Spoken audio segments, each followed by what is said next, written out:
법원이 이 헌법 정신에 따라서 당연히 해야 될 합당한 결정을 했다고 생각합니다. 모든 일은 국민적 상식, 헌법적 원리에 따라서 순리대로 하면 됩니다. 만사 때가 되면 그때 가서 판단하면 됩니다. 말씀드린 것처럼 법과 상식, 국민적 합리성을 가지고 상식대로 판단하면 되죠. 저는 기본적으로 여전히 사법부를 신뢰합니다. 그러나 언제나 그렇듯이 모든 구성원들이 금질하지가 않습니다. 사법부 독립을 지켜내고 또 앞으로 이런 일이 발생하지 않도록 경계를 삼는 일은 반드시 필요한데 정치 개입과 선거 개입 또 국민의 참정권에 대한 왜곡 이 해소되는 이 문제를 절대로 그 이상 그보다 더 중요한 일이 아니다라고 생각하지는 않습니다. 당선되어서 대통령이 취임하고 그 임기 종료 시까지는 재판 절차가 정지되도록 하는 의무조항을 두었습니다. 이러한 무도한 집단이 깡패 집단이지 정당이라고 할 수 있겠습니까? 차라리 이재명 유죄 금지법을 제정하십시오. 법안에 이재명 주민번호 땡땡땡 쳐놓고 이 사람은 신성불가침의 존재이니 무조건 무죄다라고 쓰십시오. 자신의 죄를 덮기 위해 법을 뜯어 고치는 대통령 후보 그리고 범죄자 후보를 지키겠다며 헌법 정신을 왜곡하고 사법 체계를 짓밟는 정당, 그들이 만든 나라에서 우리는 우리 아이들에게 무엇을 보고 배우라고 말할 수 있겠습니까? 단순히 기일 변경 신청만 했다고 한다면 이걸 압박이라고 표현하지 않았을 겁니다. 그런데 민주당이나 또는 이재명 후보 측에서 보여준 압박은 정말 상상을 초월했습니다. 이재명 후보의 대법원의 그 유죄 취지 파기환송 결정이 판결이 나온 다음부터 거의 입법부가 거의 사법부를 얼마나 흔들 수 있는가를 보여줄 수 있는 최대 극대치의 그런 비난과 비판과 협박과 압박이 총동원됐기 때문입니다. 사상 초유의 대법원장 탄핵은 물론이고 또 청문회, 탄핵, 그건 계속 열려져 있다고 하고요. 그 이외에도 사법부를 폐쇄해야 한다는 그런 목소리까지 나오고요. 이러다 보니까 기일 변경 신청을 한 것이 그런 압박과 협박을 통해서 사법부의 판단을 되돌리려고 했다. 이것도 저는 사상 초유의 일이 아니냐. 권력이 있으면 사법부의 판단을 언제든 되돌릴 수 있다라는 어떤 선례를 남긴 게 아닌가 싶습니다. 네. 저는 당연한 그 결정을 했다라는 생각이 드는데 사실 민주당에서 비판의 메시지를 내기 이전에 먼저 이런 부분들을 좀 고려했었어야 되는 게 당연하지 않나라는 생각이 듭니다. 왜냐하면 지금은 대선의 한복판입니다. 네, 대선의 한복판에 대법원의 정치 개입 의혹이 불거지고 그뿐만 아니라 고등법원 그러니까 파기환송심을 담당하게 되는 재판부 역시도 사건을 배당받자마자 바로 공판기일을 잡았고요.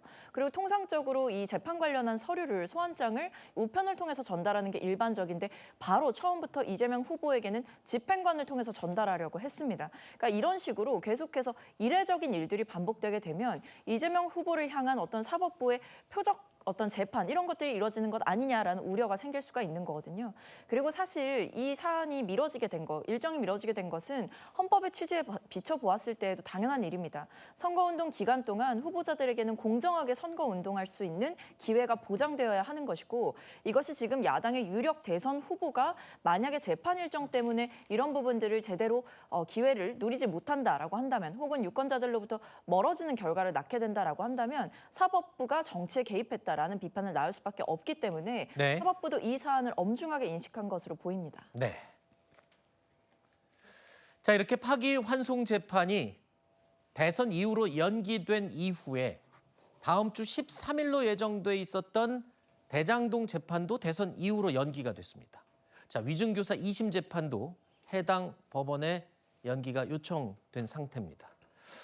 자, 여기에 더해서 민주당은 남아있는 다른 재판들도 대선 이후로 연기를 해달라고 주장을 하고 있습니다. 그러면서 중앙선관위를 향해서도 사법부의 대선 개입 행위를 엄중 경고해달라고 압박했습니다. 이것만으로 사법부의 대선 개입 의혹이 완벽히 해소된 것은 아닙니다. 법원은 공식 선거운동 기간에 잡혀있는 나머지 공판 기일도 대선 이후로 변경해야 할 것입니다. 그것만이 사법부 스스로 자초한 논란을 결자 해지할 수 있는 마지막 기회임을 중앙선관위에도 촉구합니다. 사법부의 대선 개입 행위를 엄중히 경고해 주시기 바랍니다. 내란 또는 외환죄를 제외하고는 현직 대통령 또는 대통령 당선인은 소추되지 않는다. 이 내용의 헌법 84조에 대한 해석, 논란이 여전히 있기는 합니다만 법조계에서는 이를 근거로 6월 18일에 파기환송심 공판도 열릴 수 있을지는 불투명하다라는 의견이 많이 나오고 있습니다. 대선 전에 이재명 후보의 사법 리스크는 대부분 이제 사라졌다고 볼 수 있는 상황이 됐습니다. 그럼에도 민주당은 허위사실 공표 구성 요건 가운데 행위라는 단어, 이 행위 부분을 삭제하고 대통령 당선 시에 재판을 정지시키는 법안을 단독으로 국회에서 처리했습니다. 정치 개입과 선거 개입, 또 국민의 참정권에 대한 애국, 이 해소되는 이 문제를 절대로 그 이상 그보다 더 중요한 일이 아니다라고 생각하지는 않습니다. 당선되어서 대통령이 취임하고 그 임기 종료 시까지는 재판 절차가 정지되도록 하는 의무조항을 두었습니다. 이러한 무도한 집단이 깡패 집단이지 정당이라고 할 수 있겠습니까? 차라리 이재명 유죄 금지법을 제정하십시오. 법안에 이재명 주민번호 땡땡땡 쳐놓고 이 사람은 신성불가침의 존재이니 무조건 무죄다라고 쓰십시오. 자신의 죄를 덮기 위해 법을 뜯어 고치는 대통령 후보 그리고 범죄자 후보를 지키겠다며 헌법 정신을 왜곡하고 사법 체계를 짓밟는 정당, 그들이 만든 나라에서 우리는 우리 아이들에게 무엇을 보고 배우라고 말할 수 있겠습니까? 자, 앞서 들으신 것처럼 민주당은요, 선거관리위원회를 향해서 사법부의 대선 개입을 막아달라라고 주장을 하고 있습니다. 그러면서도 허위사실 공표죄 조항에서 이 행위 부분, 여기가 이제 말로 허위사실을 말하는 부분까지 포함이 된다라고 볼 수 있는 부분인데 이걸 삭제라는 부분. 자, 이 부분에 대해서 신중할 필요가 있다라는 선관위의 의견은 무시를 하고 있습니다. 일단 아까 헌법 84조와 관련해서 짧게만 말씀드리겠습니다. 재판부가 공판기일을 6월 3일 대통령 선거 이후로 잡은 것 자체가 재판부 역시 6월 3일에 대통령 당선이 유력시 되는 이재명 후보가 당선이 된다고 하더라도 재판을 계속할 것이라는 의지가 담겨 있다. 전 그렇게 보고요. 네. 선관위나 법무부나 지금 민주당이 만들고 있는 법안에 대해서 다 우려하고 있습니다.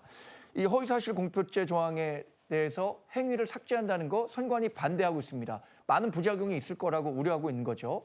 또 대통령이 되면 재판을 받고 있는 과정에서도 재판이 모두 중지된다는 것 법사위에서 통과시켰는데 이 부분에 대해서도 법무부가 굉장한 우려의 목소리를 냈습니다. 그런데 이렇게 법무부든 선관위에서 걱정하고 우려하는 것이 민주당에는 거의 우의 독경으로 들리는 거예요. 너희들은 너희 얘기하고 우리는 우리 할 일 하겠다라고 하는 것이고 이게 바로 입법 독재고 그동안 보여왔던 민주당의 행태입니다. 이런 민주당의 정권을 줄 수 있느냐 이런 문제는 이제 대선 국면에서 본격적으로 불거질 텐데 이런 부분에 대해서 우리 국민들과 유권자분들이 더 냉철하게 판단해야 하는 시점에 오고 있다 이렇게 판단합니다. 일단 민주당 측에서는 다음 주 14일에 조희대 대법원장에 대한 국회 청문회를 계속 강행하겠다라고 지금 입장을 밝혔고요. 조금 전에 국민의힘에서 주장하는 것처럼 이른바 이재명을 지키기 위한 방탄 입법까지 계속 강행하는 부분. 그럼에도 불구하고 또 이재명 후보가 당선이 된 다음에 또 사법부 흔들기까지 하는 거 아니냐. 이런 지적에 대해서는 어떻게 말씀을 해주시겠어요? 국민의힘에서는 이재명 유죄 금지법이라고 하지만 저희 민주당이 느끼기에는 이재명 출마 금지법을 그동안 법원과 국민의힘이 주장해 왔다고 저희는 판단을 하고 있는 겁니다.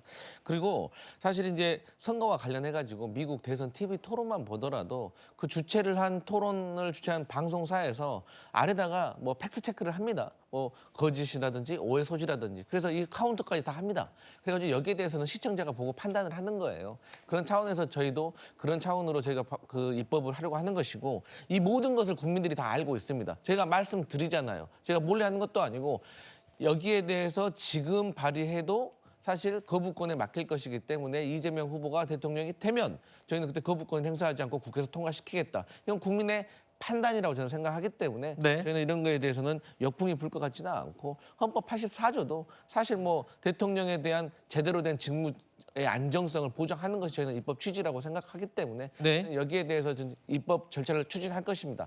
다만 이제 조희대 그 대법원장에 대한 청문회는 반드시 있어야 됩니다. 왜냐하면 지금 법관들 사이에서도 조희대 대법관 개인의 어떤 일탈로 인해서 법원 전체의 중립성과 지위가 훼손됐다라고 판단을 하고 있고 전국 법관에 열어야 된단 말 아니겠습니까? 그리고 대법관들이 1심과 2심이 갈린 이 중대한 사안에 대해서도 제대로 기록을 검토했느냐에 대해서 그러니까 대법원에 로그인 기록도 제출하라고 하는데 여기에 대해서 답이 없기 때문에 저는 청문회를 통해서 밝힐 것은 또 밝혀야 된다 이런 생각합니다. 사법 리스크도 사라진 이 상황에서 글쎄요. 지금 상황을 굉장히 유리하게 읽는 걸까요? 역풍에 대한 우려 목소리는 당내에 없습니까? 역풍의 목소리도 없진 않겠죠. 네. 그런데 역풍까지는 없습니다. 굳이 우리가 이대로 가도 되는데 우리가 조금 소란을 피우는 것이 맞느냐라는 걱정은 있는 거지만 네. 어쨌든 대다수의 목소리는 사실 우리가 밝힐 건 밝혀야 된다. 이것들 국민들이 의심하고 있는 것도 우리가 밝혀줘야 된다. 이런 입장이 더 큰 입장, 큰 알겠습니다. 상황입니다. 예.